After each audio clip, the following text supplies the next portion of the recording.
Então, quanto mais eu tenho espaço, quanto mais eu tenho poder de fala, mais eu consigo transformar a vida das pessoas, e esse é o meu grande barato. 57% dos negócios que se formaram nos últimos 3 anos são de mulheres. Elas estão empreendendo mais do que os homens. Dá para fazer, é só querer. Eu sou a Luana Toniolo, mãe, empreendedora, esposa, filha, amiga, comunicadora e muitas outras versões. E nesse programa eu vou te convidar para conversar com mulheres admiráveis, que têm vivências reais, coragem e protagonismo.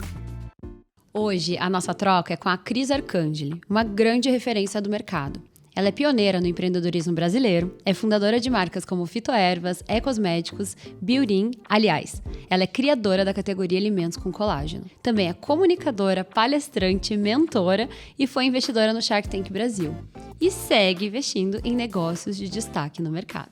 Esse é o podcast A Troca, um lugar onde a gente fala sobre bastidores, sobre vida real de mulheres protagonistas. E para ser ainda melhor, eu vou até elas. Hoje eu cheguei aqui na casa da Cris e eu vou entrar no dia a dia dela pra gente fazer uma troca completa. Que momento especial, Cris, começar meu podcast aqui com você, já de estreia, você me recebendo em casa. E, assim, é um momento muito especial porque a primeira pessoa... Talvez eu não tenha te contado isso, que eu mandei mensagem, logo que concretizou a venda da troca, eu falei, e agora? Eu mandei uma mensagem, oi Cris, tudo bem? Aconteceu a venda, concretizou, fechou.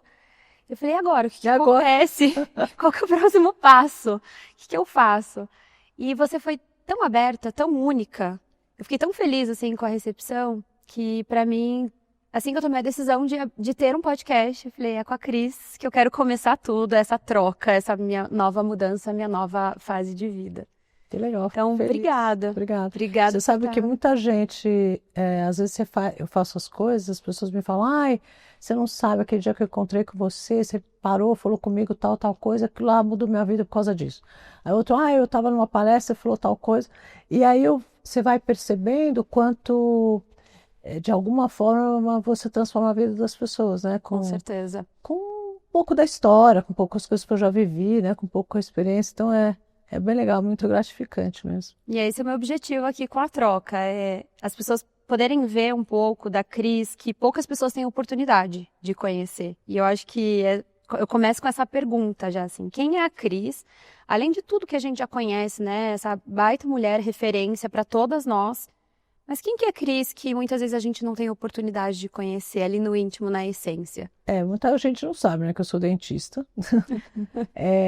E aí me formei e logo depois, 5 anos depois, eu resolvi mudar, né, fazer outra coisa. E depois eu percebi com a vida, hoje, né, olhando para trás, que eu sou uma pessoa que vive em transformação, assim, eu gosto de mudar, sabe? Quando eu fico muito tempo fazendo a mesma coisa, eu começo a achar que já cumpri os desafios que eu tinha que cumprir naquilo e que eu preciso fazer uma outra coisa. E eu tô me sentindo nessa fase um pouco assim, sabe? Quando eu olho e falo assim, nossa, mas eu já fiz muito isso. Eu já sei muito como é que isso funciona, eu já estou muito na minha zona de conforto, preciso fazer uma outra coisa. Então eu sou uma pessoa que vive em transformação e com esse propósito mesmo, de transformar a vida das pessoas e de transformar os mercados por onde eu passo, assim, deixar algum legado, fazer, sei lá, fazer as coisas de um jeito diferente. E sou pisciana, né? Então, pisciana é um bicho meio sensível, meio criativo, meio... Um pouco de sonho, mas entre execução também. Muito, muito sonho, assim. Gosto de sonhar, de imaginar como as coisas poderiam ser diferentes, né? E antecipar as tendências, antecipar coisas que as pessoas vão precisar, que às vezes elas nem sabem ainda que precisam. E tem esse meu lado canceriano, que é um lado meio de proteção, de querer cuidar. É o ascendente câncer? É, o meu ascendente. Meu filho é canceriano, eu entendo você bastante agora. Não é? É de querer cuidar das pessoas, de cuidar do Brasil, cuidar dos negócios. Então, toda vez que eu entrei na Fiesp, na CEMEC, ou no COFEN, nos conselhos de negócios, de empresa e tal, é sempre com esse propósito de querer, de alguma forma, ajudar, sabe? Se doar. Fazer diferente. Então, isso não foi diferente para mim, né? Então, no momento bem desafiador, eu mando a mensagem, não, tudo bem, vem cá. E tomamos um café em casa, você me chamou, eu falei, que bom, eu vou lá na casa dela, e era um momento que eu precisava.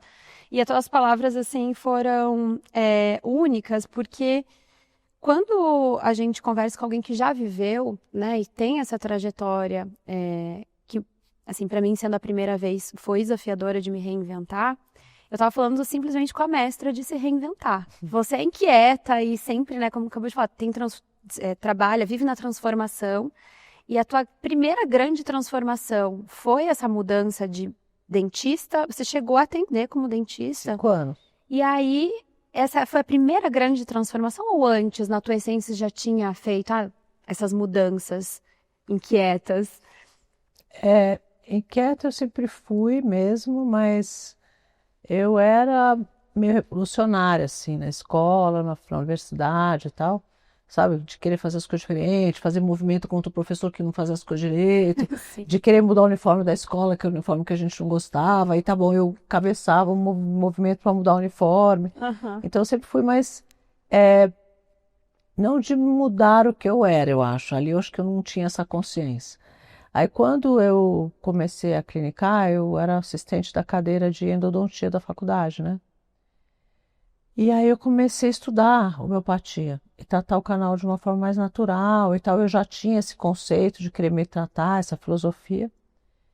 E aí eu descobri o poder das plantas. E falei, por que que não tem shampoo de base de plantas? Por que que não tem nada natural no mercado para cuidar da saúde e da beleza, né? E comecei a desenvolver fórmulas de shampoos com essas plantas do homeopático, que foi o primeiro shampoo de colágeno também que eu fiz naquela época. Já colágeno entrando na tua vida. O colágeno me perseguiu a vida inteira, assim. Então, o shampoo que a gente mais vendia era o shampoo de colágeno mesmo. E aí criei essa linha grande de produtos, era no final, começou lá com uma batedeira, né, que eu comprei numa padaria. E depois, no final, ela já tinha 140 SKUs, eu tinha 800 funcionários, era um negócio grande quando eu fiz a venda, né? Então, acho que a transformação de sair de dentista e aplicar esse conhecimento da homeopatia para tratamentos de beleza foi a primeira transformação. Ali eu criei várias coisas, eu acho que o Phytoherbs Fashion foi um outro passo que transformou muito o mercado e a gente lançou 60 estilistas, então esses nomes dessas marcas brasileiras de moda que começaram a crescer a partir disso. E todo um mercado que veio junto, né? O cara que fazia a trilha sonora dos desfiles, o cara que iluminava, o cara que era stylist, porque eram carreiras que nem existiam, né? Sim.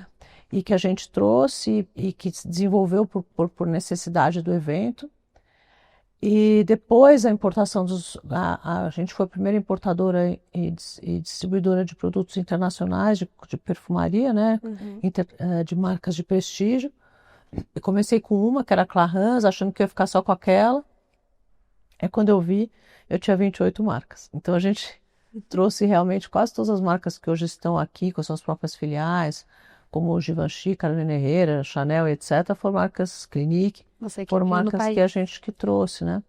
E eu trabalhei para eles durante 15 anos nessa distribuição, até que quando o negócio já estava pronto, mais organizado, entreguei esse mercado para eles. Que quando eu peguei o mercado, eu me lembro que vendia Chanel no Mapping, em cestos, assim, no meio da loja, tudo falsificado, né? O produto era marrom, o perfume, de tão falsificado que era. E a gente teve que tirar todos esses falsificadores do mercado, ensinar o que era um produto original, começar a montar perfumarias do jeito, nos padrões de perfumarias internacionais, porque não tinha nenhuma, ninguém sabia o que era uma perfumaria lá fora. Lembrando que nessa época não tinha Google, não tinha internet, não eram tinha poucos que viajavam celular. para fora. Só quem ia para fora que sabia como é que era uma perfumaria. Quem morava aqui e nunca tinha ido, Fazia ideia. não conhecia como era. Então, nossa ideia foi eu montei a primeira perfumaria no padrão internacional no Shopping Guatemi, uma perfumaria de 30 metros quadrados, porque também não tinha muita marca. Então, essas transformações foram mudando assim, um pouco a minha vida. Então, eu vivia muito fora, viajando por conta das marcas. Aí depois começaram os programas de televisão, né? Me chamaram durante o Phytoherbs Fashion para fazer um programa de rádio, que chamava Rádio Fashion na Rádio Eldorado. E ali eu falei, nossa, mas eu nunca fiz rádio. Aí eu peguei um cara para me ensinar como é que falava para fazer rádio. Aí fui estudar um pouco sobre isso.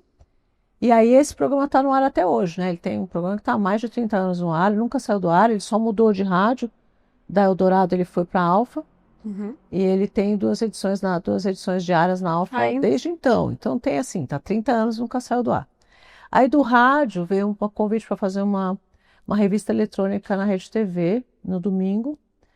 Então eu falava de fitness, imagina, de fitness, de saúde, de hormônio, de saúde da mulher, de moda, de beleza, numa época que ninguém falava disso, né? Quem é que falava de fitness naquela época? Aí eu lancei um livro que mostrava que treinar fazia bem, que você podia fazer musculação, que a mulher devia fazer musculação. E as pessoas achavam que eu era louca, porque musculação era um reduto muito masculino, né? Eu entrava na sala de musculação, todo mundo olhava assim meio estranho, o que essa mulher está fazendo aqui? Hoje a musculação tem muito mais mulher que homem. Sim. Então foi assim, eu sempre fui um pouco na frente do tempo. Pioneira. Sempre. E você foi construindo o mercado, né? Você andava e vinha mais uma turma atrás. E assim, o legado... Nós temos a primeira sala de personal trainer do Brasil. Imagina, assim... Por conta da história do fitness. Então, assim, eu sempre ia fazendo e as coisas iam acontecendo, sabe? E, assim, imagina, né? Talvez nas primeiras vezes, você nunca sentiu esse frio na barriga. Peraí, eu tive uma ideia. Porque depois você fala assim, eu tenho um bom feeling e um bom conhecimento já para estruturar esse mercado. Mas lá no começo... Você cria um novo negócio, um negócio não conhecido no Brasil. Tudo bem, existia fora, mas a cultura brasileira precisa aceitar, precisa adotar. É que foi tudo muito novo, Cris. Desde a perfumaria, o evento, foram novas carreiras, novas possibilidades que você foi abrindo para o mercado. E o frio na barriga, o medo de falar assim, peraí, eu estou criando algo muito à frente do tempo, porque são todos mercados não consolidados, que você foi abrindo novos mesmo. Você sentiu nessa época? Você consegue lembrar dessa época, desse frio na barriga, essa insegurança, talvez, ainda?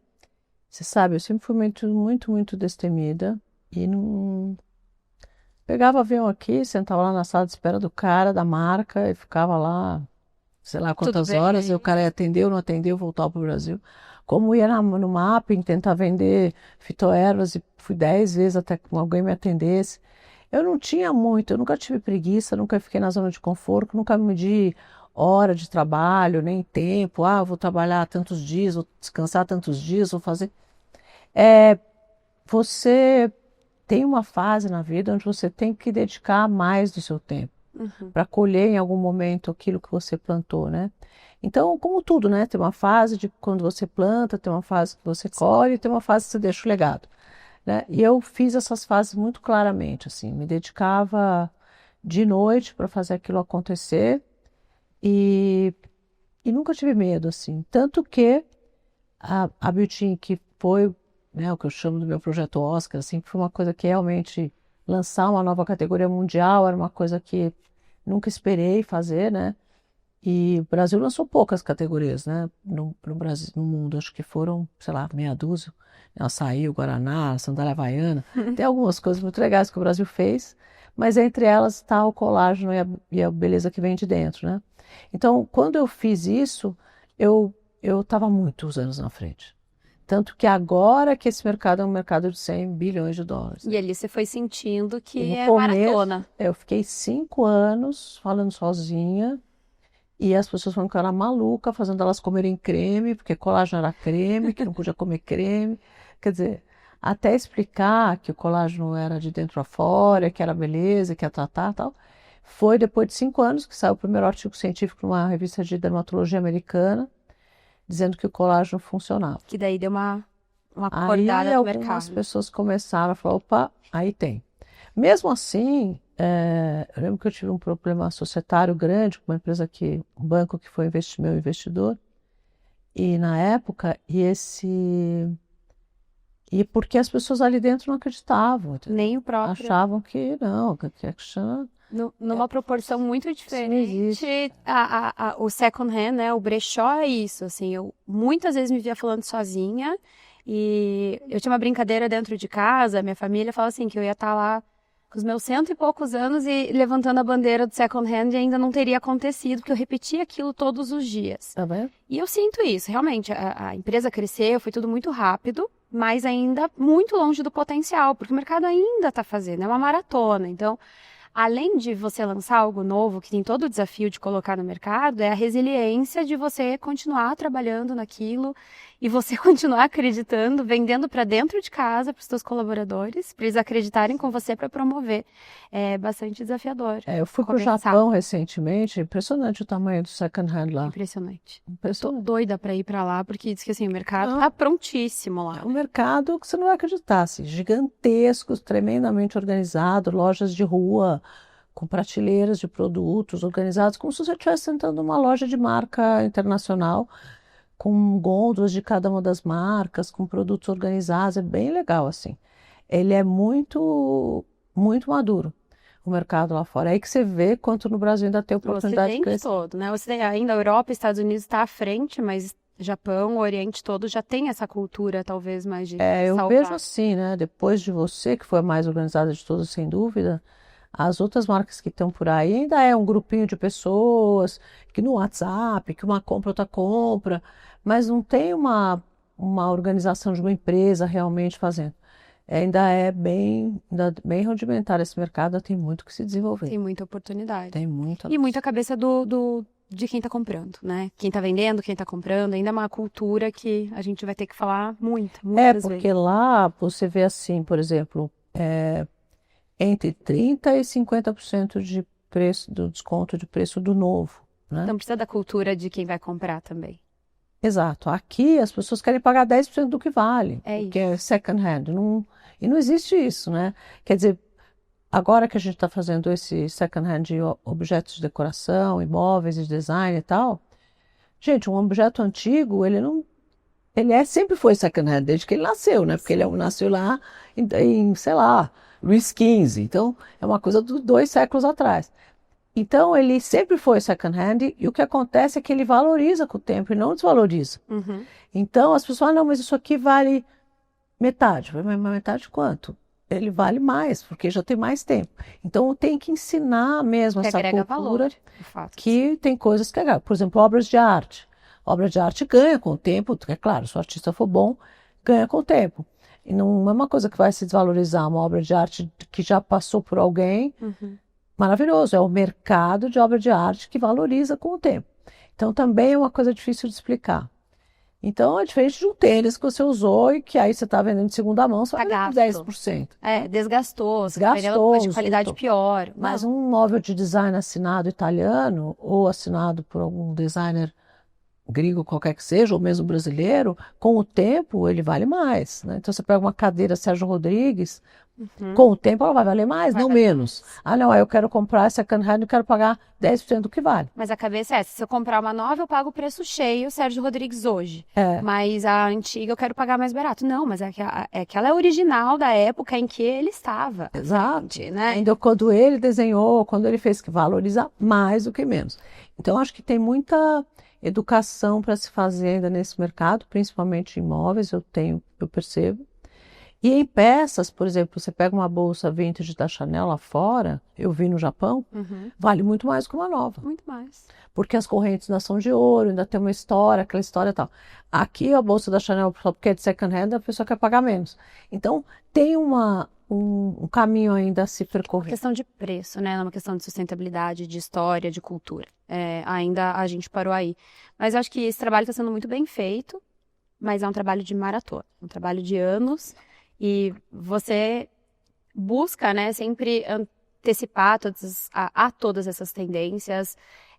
Isso é inerente a você? Você tem alguma inspiração, algum método que você vai buscando novidades, tendências? Por exemplo, numa viagem? Onde que você vai buscando tudo então, isso? As pessoas sempre me perguntam, né, quando eu faço palestra e tal, como é que faz para inovar? Porque eu sempre digo, eu só invisto em empresas de mulheres, eu só invisto em empresas que têm inovação, eu só olho coisas que são inovadoras. Aí as pessoas falam, bom, mas tudo bem, mas como é que faz para inovar, né? É uma coisa que tem que nascer com o espírito do Steve Jobs, como é que faz? Tecnologia, só tecnologia? E não, é assim, inovação, ela vem da observação. Ela vem dessa inquietude mesmo, de você olhar as coisas e perguntar por que isso é assim? Por que isso não é diferente? Por que isso não poderia ser de outro jeito? Então, a hora que você começa a questionar várias coisas, ou então a observação que observadores das pessoas, né? Então, você observa que tem uma dor muito grande no mercado, que você vai resolver essa dor de uma forma, né, diferente, ou atender uma dor que você resolve, que ela não tinha solução. Quanto maior a dor, mais caro fica a tua solução, né? E empreendedor é isso, ele fica caçando dor para arrumar um jeito de solucionar e cobrar por isso. Analisando, e às vezes até é uma dor tua, que acaba sendo validada por mais pessoas. Antes da gente entrar aqui, Lari, a gente tem uma lata. Eu falei, o que é essa lata? O que é isso aqui que eu nunca vi no mercado? Aí a primeira explicação. Sabe quando você sente aquele mal-estar? Quando você toma uma proteína? Eu falei, sei, eu sinto todos os dias, porque eu preciso tomar a reposição de proteína. E daí veio o pump. Eu falei, acredito, a Cris não para. Mais um produto, mais alguma coisa. Então, esse produto nasceu justamente por causa de uma dor minha, né? Igual a fitoervas. A fitoervas, eu tinha o cabelo ondulado, como eu tenho, difícil de tratar. Eu falava assim, por que eu tenho que lavar cabelo com shampoo com sal, né? Porque pensa, você entra no mar, teu cabelo fica muito ruim. E a forma dos shampoos até então eram todas com sal, porque é uma forma muito barata de fazer shampoo. Você engrossa, faz a viscosidade do produto com o sal. Eu falo, meu, é uma coisa que não faz sentido você lavar a cabeça num produto com sal. Então a primeira coisa que eu fiz foi tirar o sal da fórmula. Aí o produto virou uma água. Aí eu falei, bom, o que eu vou engrossar esse shampoo com o quê? Bom, os ativos, as plantas, as frutas naturais e tal. E aí eu fui engrossando, e nossos shampoos na época que tinham 7, 8% de ativos, o meu tinha 85% da fórmula era ativo. E aí realmente ele primeiros. e realmente ele funcionava, o cabelo ficava melhor, não tinha o sal e tinha ativo. Então, você começa a criar produtos através de uma dor pessoal tua, né? E o Pump nasceu assim. Eu sempre treinei, né? Desde sempre, desde moleca. Eu era atleta quando era aquele moleca, e depois bailarina, sempre treinei. E aí as pessoas falavam assim, bom, mas você precisa tomar proteína. E aí eu era tomadora de whey 24 horas por dia. Então eu tomava 2, 3 doses de whey, e aquele negócio me fazia, dilatava meu estômago, dilatava o abdômen, eu ficava com mal-estar, desconforto e não sei o quê. E mas tudo bem, tem que tomar, vamos tomar. Então eu tomava. Até que um dia eu fui no médico e ele fez um exame de intolerância e falou, você está com intolerância à caseína do leite. Você toma muito leite? Falei, não, acho que eu não tomo leite desde que eu era bebê, eu falei pra ele. Aí ele falou, bom, então você toma muito whey? Falei, tomo. Ele falou, tá aí, pode parar de tomar whey, porque tudo essa tua mal-estar... Nem pensar, parar de tomar whey não dava. E daí? Vem do whey. Eu falei, nossa, e agora, né? Eu já falei, gente, como é que eu vou criar massa magra sem whey? Só achar uma outra fonte de proteína. Aí eu falei, meu, vou dentro de casa, né? Se eu que inventei a proteína do colágeno para você tomar, por que eu não vou fazer uma proteína com esse colágeno? Só que o colágeno, até hoje, né, até isso aqui nascer, era um colágeno tipo 1, 2 e 3. Você tinha que escolher. Ah, eu quero o colágeno tipo 1, que é para pele, unha e cabelo. Ah, eu quero o colágeno tipo 2, que é para músculo e ligamento. Eu quero o colágeno tipo 3, que é para osso. E aí tem vários produtos para cada tipo de colágeno. E você tem que ficar tomando. Toma esse, toma aquele, toma esse, toma aquele. Eu falei, não é possível, eu preciso fazer uma coisa mais fácil, prática. Haja pozinho, cheio de envelope. Meu café da manhã é cheio de envelope. Chega uma hora que você precisa carregar uma mala, você tem que viajar. Para viajar. Tem que levar uma mala de suplemento de tanta coisa que tem que carregar. Aí não dá, a gente tem que fazer isso de uma forma mais prática e mais barata, porque também fica caro, né? Se comprar uma potinha de cada... Manipulado e é difícil. Eu falei, temos que simplificar isso, fazer isso de uma forma mais simples e mais barata. E aí eu descobri um colágeno 360. Que age em todos os tecidos do corpo. Porque a diferença entre os colágenos tipo 1, 2, 3 é o tamanho do peptídeo, né? Se o peptídeo é pequenininho, ele vai para a pele e o cabelo. O médio é o tipo 2 e o grande é o tipo 3. E esse colágeno tem os 3 tamanhos de peptídeo no mesmo colágeno, na mesma matéria-prima. Então eu falei, pronto, resolvi o problema, todos os colágenos no mesmo pote, agem no corpo inteiro e principalmente pele e cabelo. Eu falei, bom, mas não há... E, aliás, musculatura, ligamento, articulação e tal. Aí eu falei, bom, mas eu preciso mais proteína do que eu dou hoje, porque os meus produtos têm 10 gramas de proteína, já era a maior dose do mercado. Eu falei, mas tem que ser mais, porque se você quer muito criar massa magra, você precisa de mais. Aí eu falei, bom, preciso de 20 gramas no pote. O pessoal falou, tá louco, esse negócio vai ficar muito caro, não vai dar certo, não vai vender. Sempre todo mundo fala que nada vai dar certo. Até vocês, né, sendo a primeira. Aí eu falei, bom, eu vou dar um jeito, vou pôr esse colágeno 360 nesse pote 20 gramas. Aí começaram as dores das pessoas que fazem essas dietas muito restritivas com canetinha. Porque todo mundo que faz dieta muito restritiva perde massa magra. E ele perde 60% de gordura, mas perde 40% de massa magra. O fato dele perder massa magra, primeiro fica feio, né? Porque fica flácido, fica mole, perde, etc. Parece que é vitalidade, né? Perde, aquela cara não tem sustentação, tudo fica mole. Mas não só isso, o que acelera o metabolismo, o que mantém o metabolismo, que é o que queima a É a gordura, massa magra. é a massa magra. Se você perde massa magra, você desacelera o metabolismo, cada vez menos você vai formando massa, vai perdendo, e cada vez Acumula mais gordura. você não, se você desacelera o metabolismo, você não queima a gordura. Então, mesmo com a caneta, a pessoa parou de perder gordura, porque ela não tinha proteína, ou não tinha para formar músculo, ela não tinha músculo, e o metabolismo estava desacelerado. Então vai desacelerando e você vai perdendo massa magra, e vai perdendo metabolismo, e não vai emagrecendo mais. É um E ciclo vicioso, na verdade. não adianta nem fazer a caneta. No começo você perdeu muito, daqui a pouco você não está perdendo mais nada. Então as pessoas estão meio desesperadas, porque está todo mundo usando esse subterfúgio para emagrecer, né? Esse atalho para emagrecer, porque as pessoas não querem, né? Fechar a boca e treinar. Todo mundo hoje em dia quer atalho para tudo. Facilidade. Então, achamos um atalho. Vou tomar esse negócio, não vou mais precisar E quem faz? emagrecer, treinar, fazer E não nada. consegue comer, né? Eu tenho alguns conhecidos, não consegue comer absolutamente nada. Come um pouquinho ali, mas... Então, mas quando você reduz a sua ingestão de proteína e a tua ingestão de alimento, você carece de vitamina, então você desacelera o metabolismo, você piora a tua imunidade, quer dizer, perde cabelo. Então é um drama. A longo prazo, isso vai ser um drama para as pessoas que recorreram a esse atalho, como tudo sempre, né? Vai ter um problema. Então eu falei, bom, precisamos de um ingrediente, então a gente colocou um ingrediente aqui que chama HMB, então ele é o único pós-treino que tem esse ingrediente, e esse ingrediente impede a perda de massa magra. Então você mesmo não se alimentando, ou mesmo não treinando, você não perde massa magra. Então isso é muito legal, ou para quem tem essas dietas restritivas, ou para alguém que passou por alguma cirurgia, ou para grandes atletas, que têm muito desgaste de proteína, muito desgaste muscular, que tem muito catabolismo, porque isso impede a perda de massa magra e ele consegue recuperar mais rápido e treinar melhor sem perder. Mas mulheres em geral, né? Eu tenho um desafio de massa magra, eu emagreço. A partir de 40 anos, começa a ter.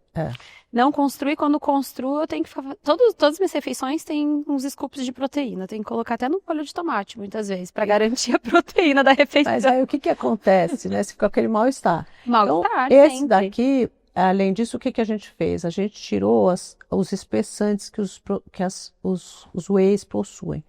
Eles possuem um espessante que chama gomas arábicas, que tem várias, a xantina, a lantina e outras, que é um químico que faz essa sensação de shake, sabe?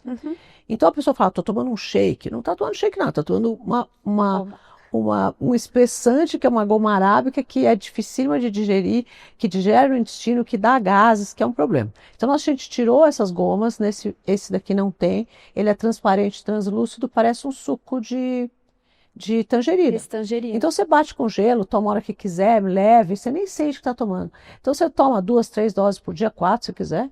Quero já. Sem perceber. Além disso, ele tem toda a cadeia de aminoácido, né? A glutamina, que ajuda, ela é um anticatabólico poderoso e ajuda contra a imunidade, e a vitamina D. Então, aí quando a gente lançou isso na feira, né, na Natural Tech, onde só tinha lançamento de whey, e só tinha lançamento de whey e creatina, era o que tinha na feira. Todo mundo, que negócio é esse? Eu falei, a gente está adiantando uma necessidade que as pessoas nem sabem que elas têm.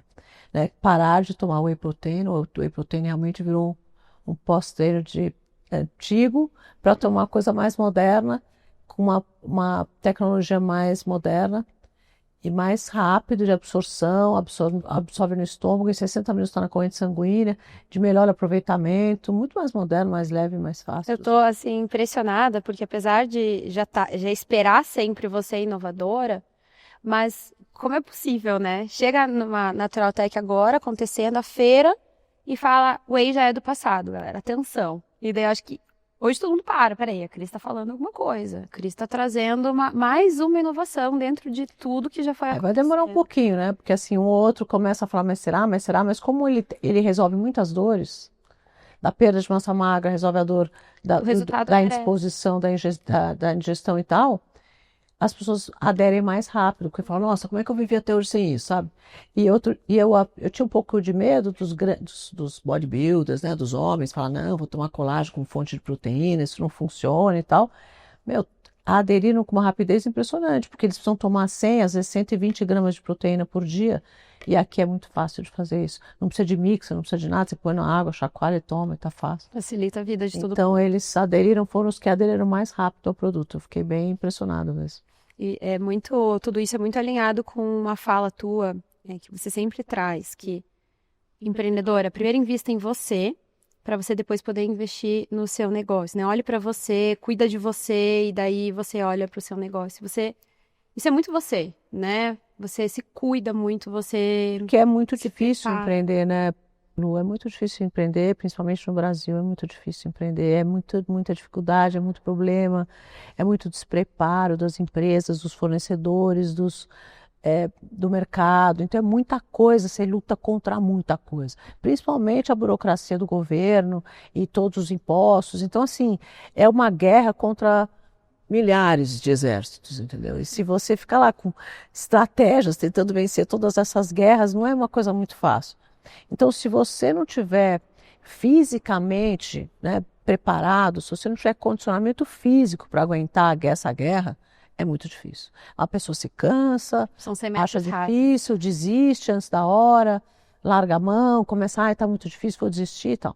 Por isso, 50% dos negócios brasileiros ou ainda hoje, né, fecham antes dos 4 anos. Muita gente desiste. E dos negócios femininos, 60%.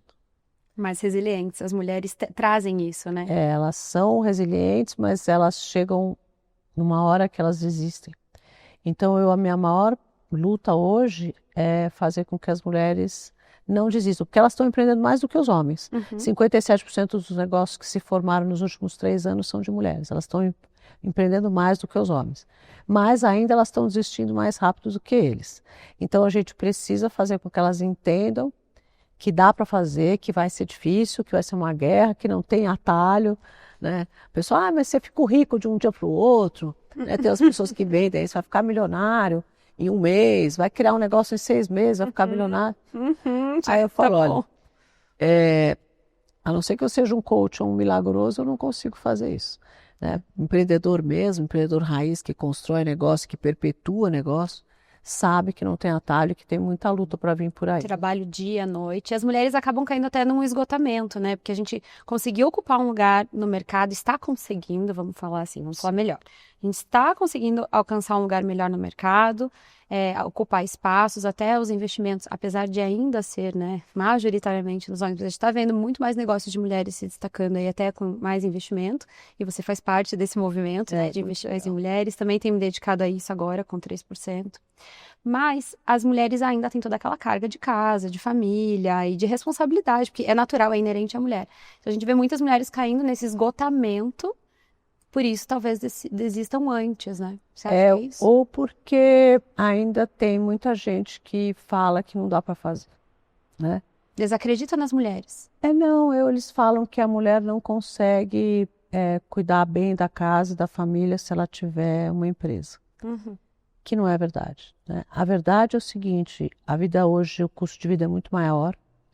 Se você quiser criar os seus filhos, você vai precisar que a mulher ajude no orçamento da família. Então, aquela história do homem alfa que supre todas as necessidades, que a mulher fica em casa e ele sustenta, está cada vez mais difícil, porque a realidade aqui é muito difícil você sustentar uma casa, 2, 3 filhos, escola para todo mundo e etc. Então, ele precisa que a mulher colabore no orçamento.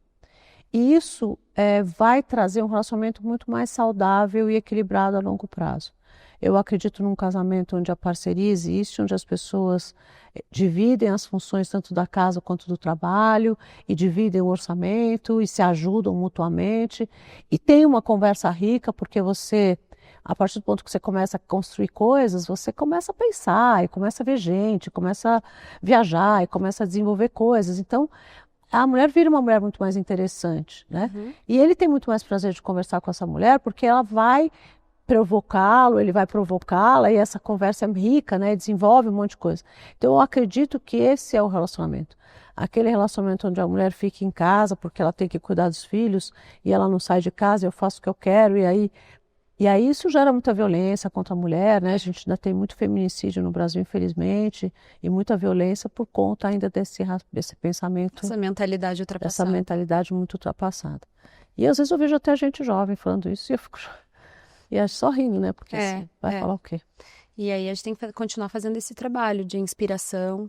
Sabe que o ano retrasado, eu fui para um evento do Pacto Global da ONU em Nova York, era justamente para falar sobre equidade de gênero.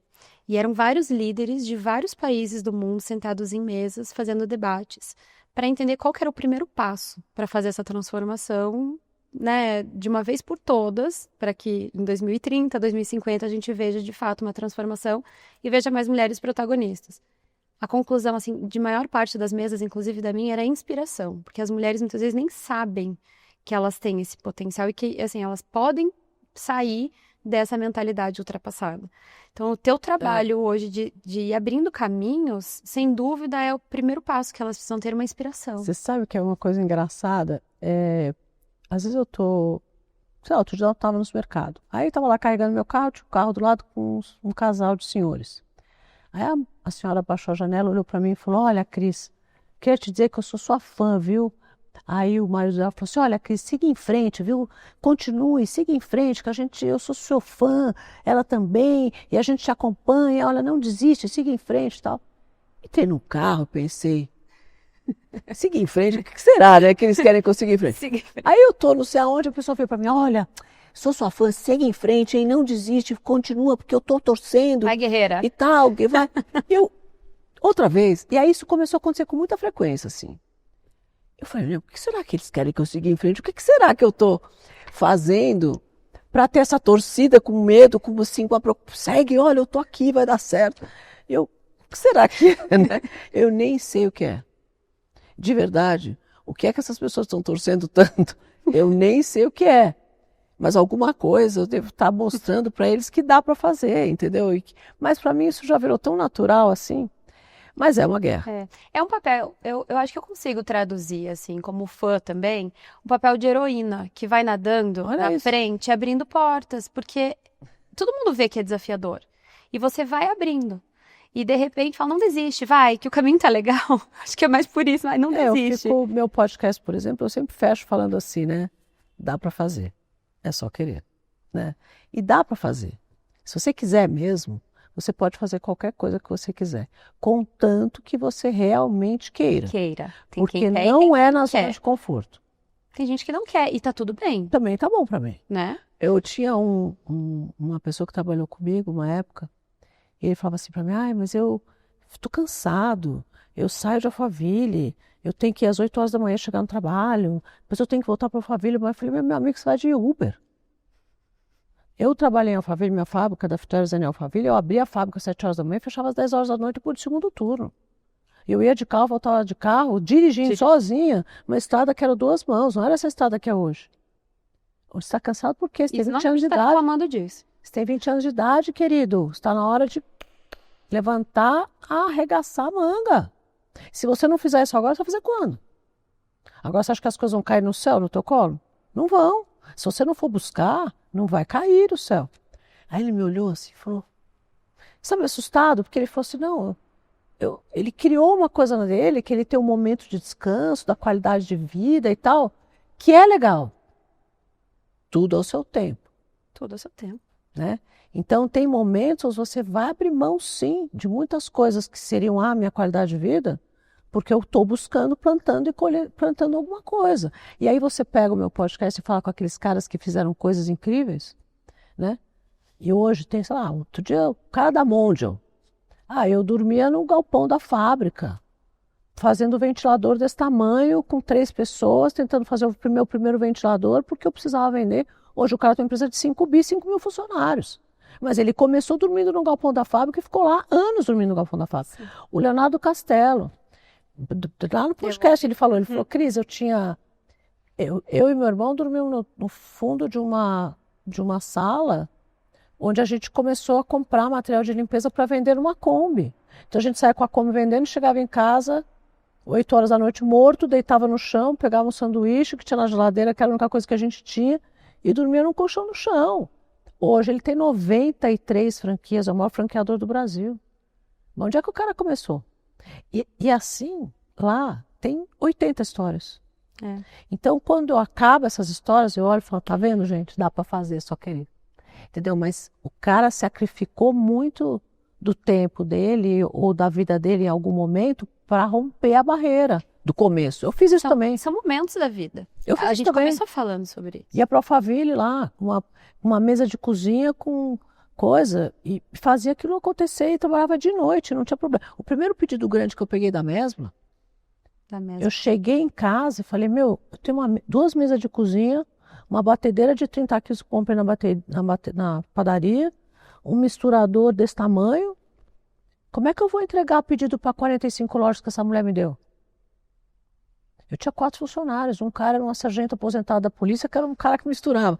Eu cheguei lá, eu falei para eles, gente, é o seguinte, ó, eu tenho uma boa e uma má notícia para vocês. Qual que é a boa notícia? A boa notícia é que eu peguei um pedido maravilhoso da Mesbla, a melhor rede do Brasil, é a perfumaria padrão. Se a gente entrar lá, nós vamos vender para o resto de todas as perfumarias do Brasil. Ela é formadora de opinião, a gente tem que estar nessa loja. Legal. Ó, peguei pedido para loja, para todas as lojas. Legal, era um pedido desse tamanho, assim, impresso, né, na época. Desse As tamanho. notas. Papel, uma impressora matricial dessa, com um negócio impresso. A segunda coisa é o seguinte, não tenho a menor ideia como é que nós vamos fazer isso. Porque não tinha como fazer. Porque eu tinha fábrica. Não existia terceirizado, como tem hoje. Todo mundo terceiriza tudo. Hoje você liga, passa fora. Achar uma fábrica, alguém faz para você. Não tem. A gente tinha que fazer, fabricar aquele lote inteiro e entregar. Não tinha frasco, não tinha tampa, não tinha máquina, não tinha gente. Só tinha prazo e um pedido. Eu tinha uma puta de uma vontade de fazer, eu falei, eu vou fazer e vai acontecer. Eu trabalhei 1 semana sem dormir. Entregou. Entreguei Não tem não. Você entendeu? Agora, aquele negócio fez a Fitoervas fazer assim, ó, pá, mudou de patamar, entende? Porque eu abri uma loja que era uma rede que era realmente a formadora de opinião para todas as perfumarias do Brasil. Quando eles viam um produto lá, eles queriam ter também. E aí a empresa começou a crescer. Você entende? Então, assim, a cada patamar que você quer, que às vezes eu chamo de next level, né? Quando você quer mudar de patamar, tem um sacrifício envolvido naquilo para você dar o salto, né? E aí, quando você chega, tá bom, agora eu tenho uma empresa que é um unicórnio. Tudo bem, mas como é que você fez para chegar até lá, né? Então, tem todos esses saltos que você vai se sacrificar para chegar naquilo. Sim. E que aquilo é extremamente gratificante, né, quando acontece. Então, eu assisti muito da tua carreira, né? De quando você começou e todo mundo falava, me derruba usada, né? Tinha até o preconceito disso. Para um negócio que você construiu, que eu vi como você fez.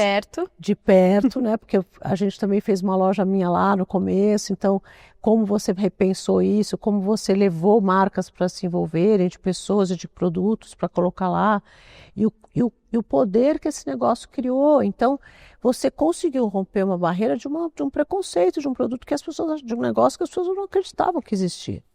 E é legal quando você fala que a gente é louca, depois a gente Não foi do dia para a noite, foi dormindo no barracão, e foi abrindo e fechando, e assistindo câmera à noite quando chovia, falar, será que caiu uma gota lá dentro? Eu vou dar um pulinho lá, pega o carro, vou ver se não tá chovendo dentro do barracão. Eu tava com 100 mil peças das pessoas. Não tinha chance. Uma calha entupida, acabou, né? Tudo no chão.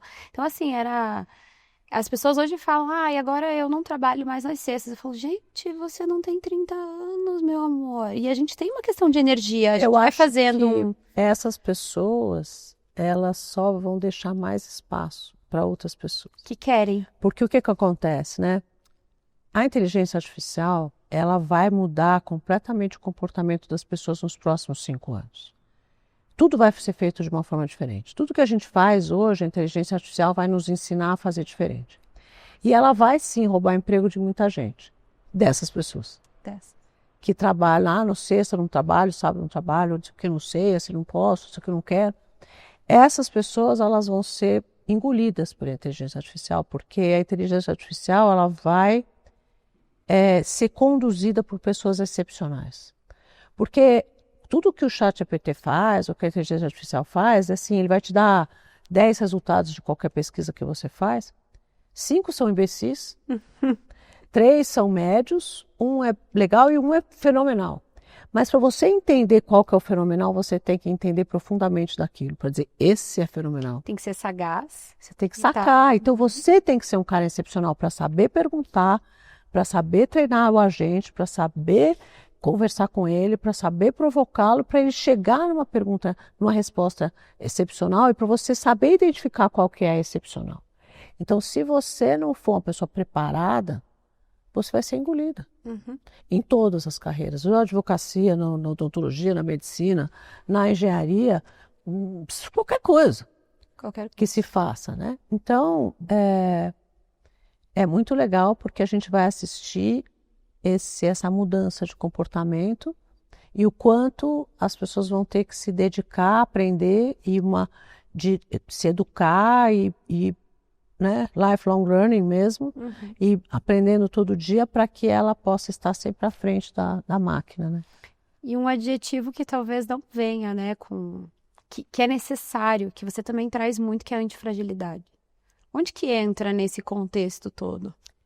Eu acho que a pessoa antifrágil é aquela pessoa que enfrenta os desafios, né? Porque muita gente desiste na hora que o desafio vem. Aí ela se deixa bater, ou ela se deprime, ou ela se desmotiva, ou ela desacredita. Isso é uma coisa emocional mesmo. E se você não tem um mindset forte, antifrágil, o teu corpo acompanha aquilo, né? A tua energia acompanha aquilo. E a tua energia, quando ela está ruim, ela contamina todo mundo do teu trabalho. Sim. Porque o empreendedor, ele é o líder, ele é a pessoa que tem a ideia, ele é que tem o conceito, ele arrasta os vagões que são os colaboradores que estão junto. Se você desacreditar e se você ficar fraco, você não tem energia, você contamina todo mundo com essa fraqueza e a coisa... Cris, eu lembrei de um momento em que eu me desmotivei. Não deixei de acreditar, mas estava desmotivada pelo caminho que as coisas estavam tomando, pelas dificuldades. E um diretor, que era meu braço direito, ele olhou para mim assim, a gente precisa da energia da Lu. E eu não entendia o que ele estava falando. Eu achava que eu era sempre muito expansiva, comunicativa, que eu tinha que chegar dando bom dia do meu jeito. Não, a tua energia é fenomenal mesmo. É a minha energia. E passou uma semana e eu fiquei com aquilo. Eles precisam da minha energia. Mas será que ele não pode dar energia dele? Será que... Tava com aquilo assim, tava muito pesado para eu carregar. E chegou um dia que eu voltei, uma semana depois. A gente precisa disso muitas vezes, né? Se guardar. Mas isso que é o antifrágil. E voltei. Na hora que eu voltei, ele falou, é essa energia que a gente precisa. As vendas voltaram. Tudo voltou. Pensa, não mudou nenhuma campanha, não mudou nenhuma ação. Só que a energia voltou. Porque o antifrágil é aquele cara que entende o desafio, aí ele para, absorve aquilo e começa a pensar na estratégia. Porque o empreendedor, ele vence a guerra pela estratégia, porque o que vence a guerra é a estratégia. Então você para e fala, bom, não está dando certo desse jeito? Qual estratégia eu vou usar para fazer aquilo dar certo? Qual é a forma que eu vou agir para mudar o que eu estou fazendo, para colher um resultado diferente? Porque se eu fizer igual, eu vou colher o mesmo resultado, então eu preciso fazer diferente. Mas diferente como? Quais as oportunidades que eu tenho, quais os caminhos que eu tenho? E aí ele começa a desenhar todas as estratégias, e começa a pensar, e daí de repente ele se reinventa. E fala, putz, é por aqui que eu vou. E aí, junto com essa decisão, né, com essa reinvenção, com essa forma de pensar, ele volta a motivação, volta a força, volta tudo e ele sai. Então é um momento muito solitário mesmo, de você pensar e refletir, e desenhar a estratégia, desenhar o plano de ação dessa estratégia, e se reinventar, e a hora que sai, você sai mais forte. Então essa é essa reinvenção que é o antifragilidade. Vai passando um filme na minha cabeça, porque essa estratégia, ela é uma estratégia que é um mix de experiência, de conhecimento que ou você tem, você vai buscar, mais a intuição, que tem isso, né? Você vai de dentro e nesse momento que você está digerindo aquele desafio e está se preparando para solucionar problema, solução, né? Como que eu vou executar para resolver? É onde surgem aqueles insights, isso é muito a cabeça do empreendedor, né? Eu vou nesse caminho, tô forte, me alimentei, bora, vamos quebrar tudo. E aí, de novo, as pessoas vão te dizer, não, isso não vai dar certo, né? Porque sempre tem aquelas pessoas boazinhas que vão dizer que a coisa não vai dar certo. E aí você fala, tá bom, então tudo bem, deixa eu te mostrar como é que não vai dar certo. Né? Vou fazer e vou te mostrar que vai dar. E dá, no final dá. Tem coisas mais difíceis, tem momentos mais difíceis, onde o mundo está com dificuldade, né? Agora a gente está passando por um momento bastante desafiador mundial, em função de todas as guerras. Como é que podia imaginar em 2025 a gente está com 4, 5 guerras no mesmo tempo? É um absurdo. E a situação econômica dos países e a situação do Brasil, né, com toda a dificuldade política que a gente vive, e econômica, etc. Então, tudo isso dificulta muito, né? Muito. Torna mais desafiador ainda, mas não quer dizer que não é possível. Não quer dizer que não é. Surgem oportunidades. Eu acho que é desafiador, mas o meu negócio eu comecei num momento de dificuldade do país. As pessoas precisavam manter o seu padrão de compra, não iam poder continuar comprando. Ao mesmo tempo, muita gente tinha comprado muito. E muita gente ia precisar vender também, porque estava com aquilo parado. Olha aí. Entrou uma oportunidade. Eu sempre falo, né, quando as pessoas falam, mas agora está em época de crise, não é hora de começar negócio. Eu falo, opa, quando está em crise, é porque umas coisas deixam de existir na crise, né? Tem um negócio que se desfazem, somem, mas abre um monte de oportunidades, porque um monte de novas dores aparecem. A gente não gosta de resolver dor? Tá aí. Bora resolver essa dor. Abre esse livro de dores. Cris, falando aqui, eu não programei isso, mas sabe o que eu me lembrei? Uma seguidora tua, e a gente, logo no começo da troca, era um momento difícil ainda da economia do Brasil e tal.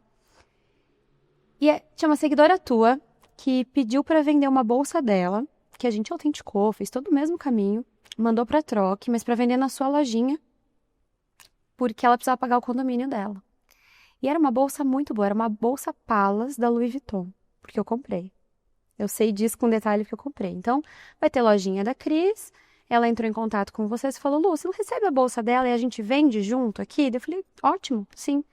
Antes de entrar a lojinha, eu comprei porque ela precisava pagar o condomínio dela. Então, olha o momento, se ela precisava pagar o condomínio, quer dizer, ela estava num padrão de vida, que ela provavelmente teve que descer para pagar o condomínio dela, e essa venda dessa bolsa foi fundamental. Então, é um negócio que veio como uma solução, e de fato, eu lembro que eu comprei e eu pensava assim, que bom poder ajudar ela. Não, então. Eu me dei bem também, porque a bolsa era linda, tá? Não, tudo bem, mas você vê, eu respondo meus directs até hoje. Mesmo muita generosidade. Quase 2 milhões de seguidores e um monte de direct que eu recebo. À noite, quando para tudo, né? Eu pego meu celular e eu entro no meu direct e começo a responder as pessoas. Porque se eu abria o meu direct para mensagens, eu me sinto na obrigação de responder as pessoas. Sim. Porque eu acho uma falta de consideração a pessoa mandar mensagem e a pessoa não responder. Então, se você não vai responder, fecha o direct. Fala, ó, não estou aberta a responder perguntas ou mensagens. Nem dá expectativa. Não manda. Né? Então, já está claro, ó, fechei, você não manda. Mas se eu deixei aberto para a pessoa mandar, eu tenho a obrigação de responder.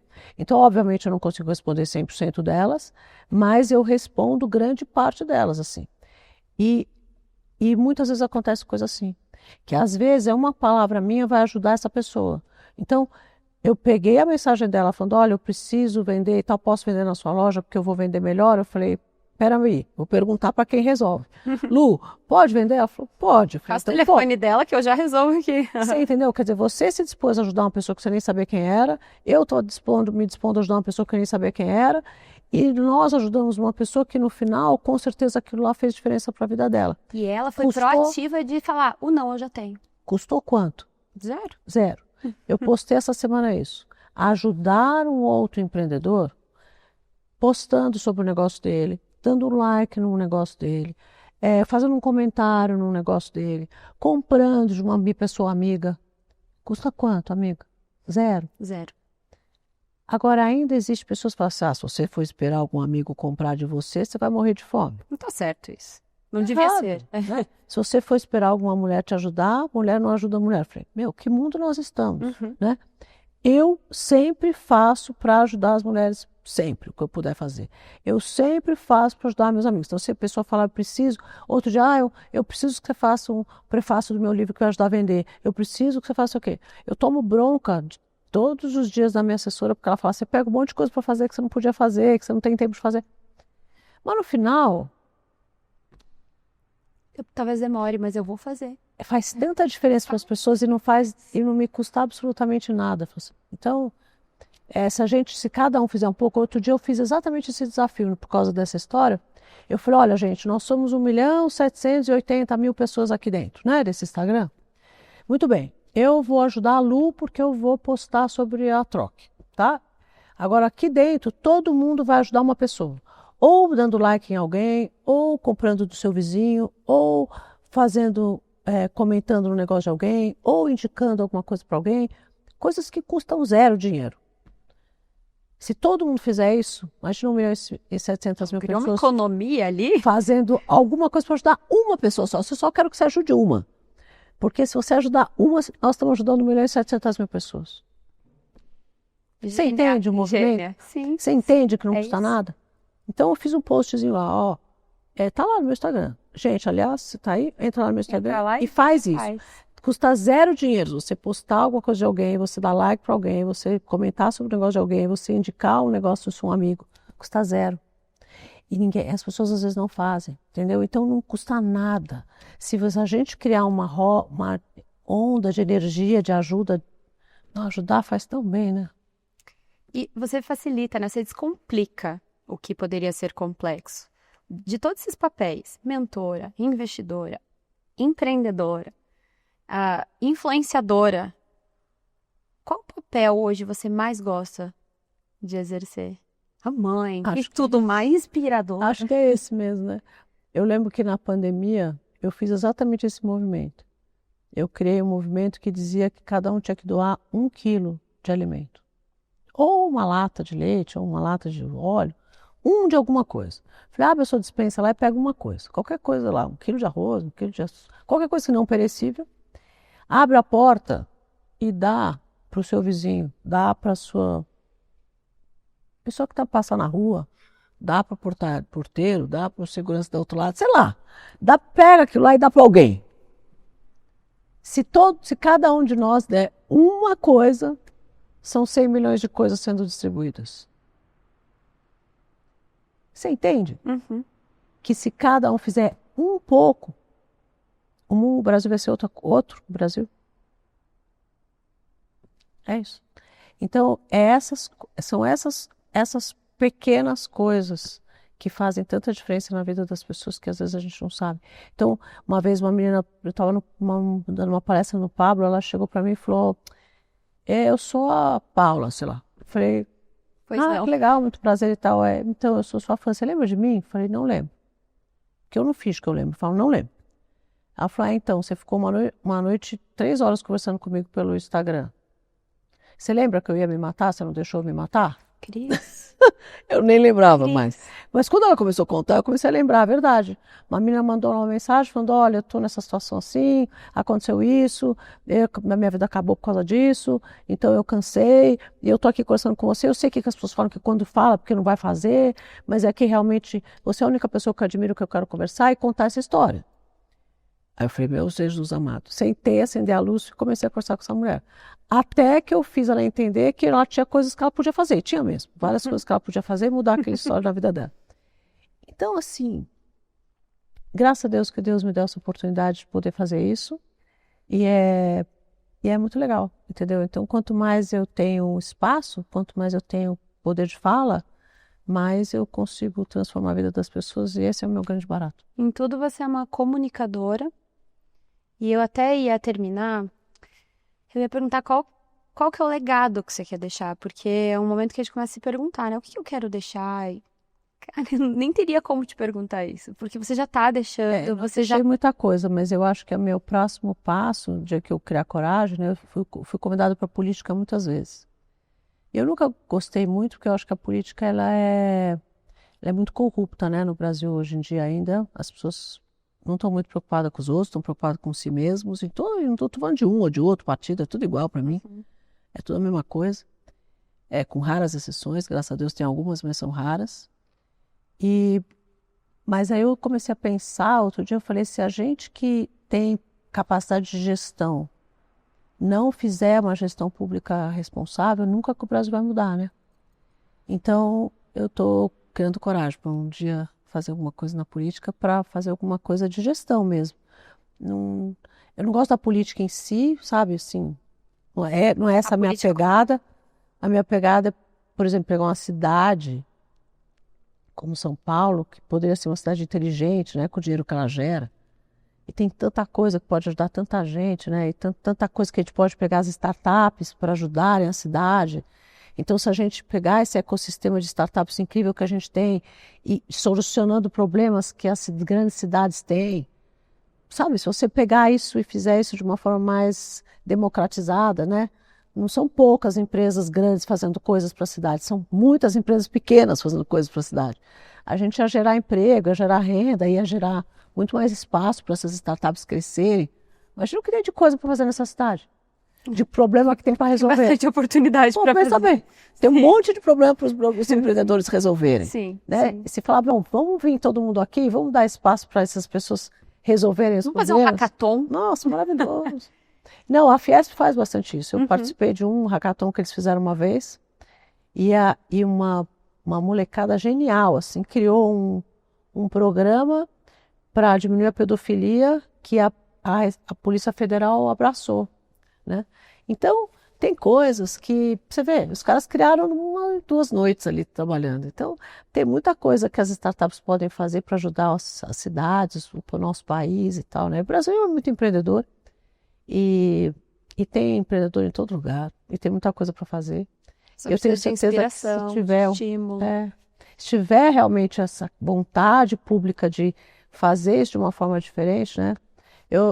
Vai dar para fazer melhor. Você é corajosa, né? Falar de política ainda, né? A gente está falando de 2025, falar de política é buscar uma nova aventura, mas você é isso, né, Cris? Você é movimento, é inquieta, sempre está buscando. Eu acho que é potencializar esse poder de fala, né? Eu vi com aquele movimento que eu fiz nas favelas durante a pandemia, né? Que eu fiquei durante 2020, 2021 lá.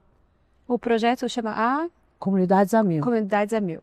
E aí eu fiquei lá nas favelas ajudando as mulheres a empreenderem para que elas tivessem independência financeira e pudessem sair da violência contra a mulher, que escalou muito durante a pandemia, não só nas favelas, como geral, assim, em geral, expandiu, cresceu. E aí a ideia era que elas tivessem independência financeira e tal, mas aí eu comecei a ver que terreno fértil que é, né? Onde você ajuda um pouco com conhecimento, com poder de gestão, com capacidade de treinamento e tal, nossa, aquilo vira emprego para um monte de gente, renda para um monte de gente, né, um monte de coisa. Então, o Brasil é isso, né? Aquilo ali foi só um laboratório, um exemplo para entender o quanto o Brasil pode fazer isso em qualquer escala, em qualquer lugar. Tem que ter vontade política só para isso, né? E daí talvez uma política para encabeçar isso. Mas seria muito bom, hein? Tem muito cara legal por aí hoje que dá para, sei lá, ajudar, apoiar, não sei. Sei lá, um dia talvez eu tenha o espaço que precisaria ter para poder fazer isso de forma séria e competente, né? Tem que ser de um jeito sério e competente. Então, Cris, você já é inspiradora, você já sempre foi minha referência e tenho certeza de todo mundo que está assistindo aqui, mas nesse momento que a gente está falando na troca, a generosidade impera. Assim, eu comecei falando sobre como você foi generosa no momento que eu precisava e tudo o que você trouxe aqui foi sempre na generosidade pensando no próximo. Mas eu acho que network é isso, sabia? Você se doar, né? Network é doação, network é você ser generoso, porque todo bem que você faz, de algum jeito, volta. Então, você vai fazendo coisas para os outros, sem muita intenção de nada, mas o dia que eu ligar para você e falar, Lu, pelo amor de Deus, estou precisando de você. Já. Você vai pensar 2 minutos para falar, vou? Não. Né? Então, toda essa onda de ajuda que você gera, volta num dia que você eventualmente precisar daquela pessoa. Então, isso é o verdadeiro network. Network não é tirar foto com uma pessoa, network não é você ter o telefone de alguém. Network é você se doar para uma pessoa e o dia que você precisar dela, você liga, você vai ter. Né? Você está ajudando ela, você está semeando também, né? E talvez você nunca precise. Mas, eventualmente, você tem várias sementes lançadas para isso. Se passar a mão no telefone, eu hoje em dia, eu pego no telefone e ligo para qualquer pessoa e qualquer pessoa me atende. Mas é uma coisa que eu construí durante 30 anos, entende? Não é uma coisa que você faz de um dia para o outro. E desde é uma construção. Quando era dentista, desde a odontologia. Né? Não é depois, quando eu comecei a empreender. Não, isso é teu, lá atrás, e você já era aberta e fazendo construção de vínculos. 19 anos de idade, eu fui Johnson & Johnson, consegui pasta de dente, escova de dente, e eles me doaram toneladas de pasta de dente, escova de dente. Aí eu era dentista, né? Criei um movimento com todos os estudantes da faculdade, e a gente pegou pasta de dente, escova de dente, pôs no carro, e a gente ia nas escolas públicas dar aula de como escovava o dente para as crianças, porque tinha muita cárie naquela época, né? Tinha muita cárie. Então a gente ia lá ensinar as crianças a escovar o dente. E aí, já Tinha 19 anos de idade, sabe lá, eu não estava ganhando nada para fazer isso. E nunca ganhei nada para fazer isso. E a Johnson ajudou muito na época, foi parceiraça, deu escova pra gente, pasta, não acreditaram em mim, que eu tinha 19 anos de idade. Falaram, você vai fazer isso mesmo? Eu falei, vou.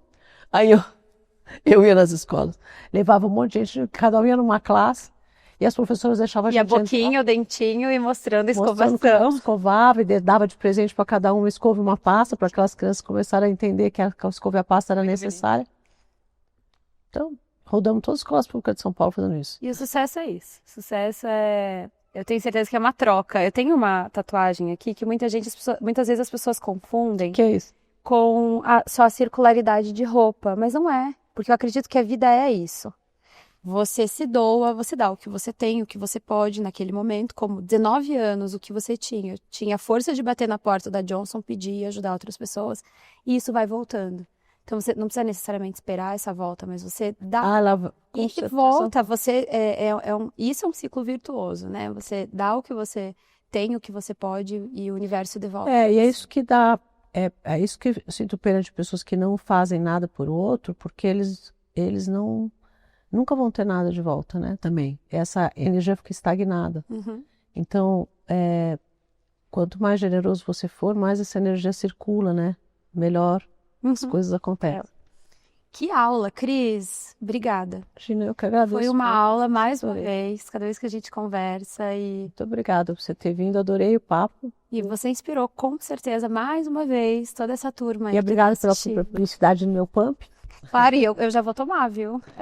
Gostei, Eu te conto, obrigada. porque eu tava precisando justamente disso, Olha aí, sua persona. Já vou aí, tá me ajudando a desenvolver, a mostrar um produto novo. Então, tá aí, obrigada. Bora lá, obrigada, Cris, Obrigada. adorei. Obrigada mesmo pelo carinho, pela recepção aqui na tua casa. Foi incrível.